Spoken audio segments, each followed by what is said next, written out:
Okay, so I figured this week I could make a more lighthearted video. Yeah, I guess the numerous comments I get on my videos telling me how depressing I am have hit home. Okay, not really, but here we are anyway.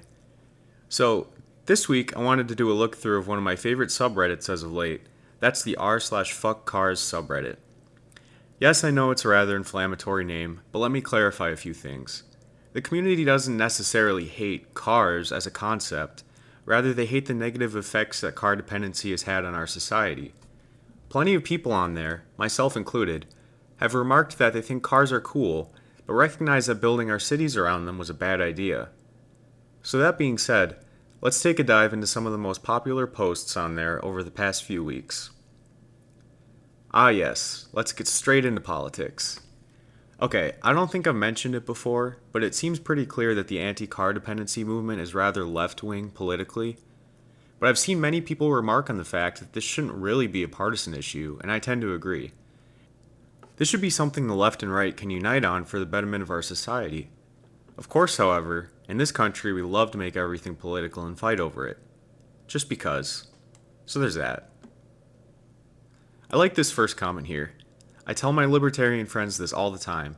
Bikes require no registration and cost less tax revenue than car-centric infrastructure. Yeah, this is a good point. I just had to go to the DMV myself the other day, and I left nearly an hour later with my pockets a bit lighter.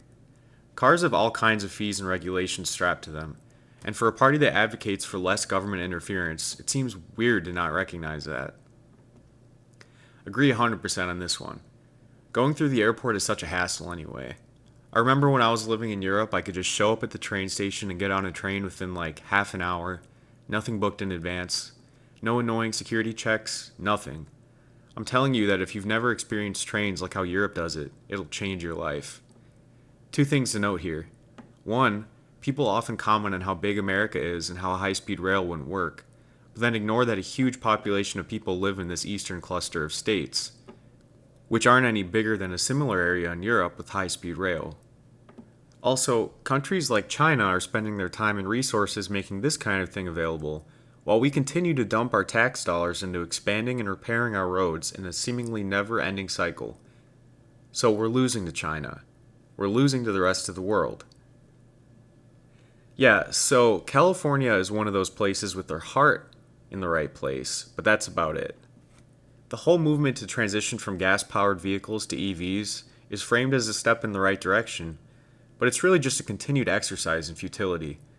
Continued car dependence, whether it be internal combustion vehicles or EVs, is not the key to a prosperous future or quality city design. But it turns out that the power which big car manufacturers have is strong enough to completely sway public opinion into thinking that they are indeed the future. So newsflash, Elon Musk doesn't care about you. He doesn't care about the negative effects cars have on society. He seems to only care about padding his pockets and making stupid Twitter posts.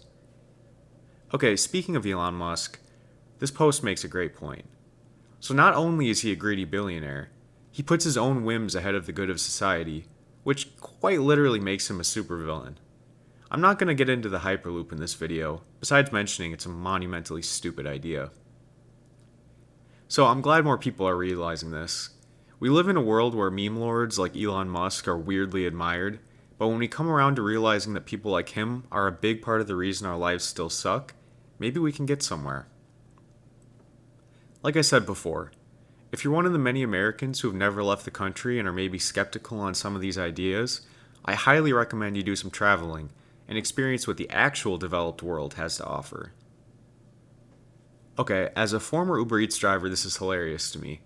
Let me put this into perspective. Uber Eats is a luxury service for people who are too lazy to go out and get food for themselves. I'm not going to sugarcoat that. But there were many times that I got pinged to do an order that would require at least 15 to 20 minutes of driving before I arrived at my destination.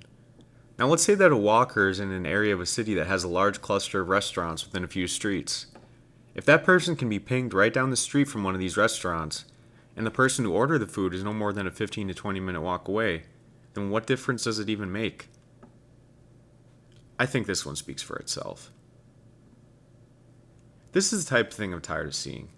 I made a video on walkable cities and how just having sidewalks wasn't enough to make somewhere walkable, but some people didn't seem to understand the argument.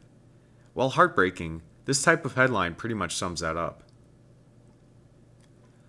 Okay, I think this will be the last one for today. Hilarious, sad, and true. My first ever video went really deep into how the suburban landscape we've built is just ugly, soul-crushing, and depressing. I think I actually want to make another video at some point talking more about American culture and why it kind of just makes me sad. Countries around the world have magnificent architecture, traditions, and themed cities, and we have big glass buildings and McDonald's. Well, anyway, thanks for watching. Hope you enjoyed this type of video. I would definitely recommend checking out the subreddit. Not only do you get memes and such, but there's actual good intellectual discussions happening there as well. Don't let the aggressive name of it throw you off. Hope everyone has a great day. See you next time.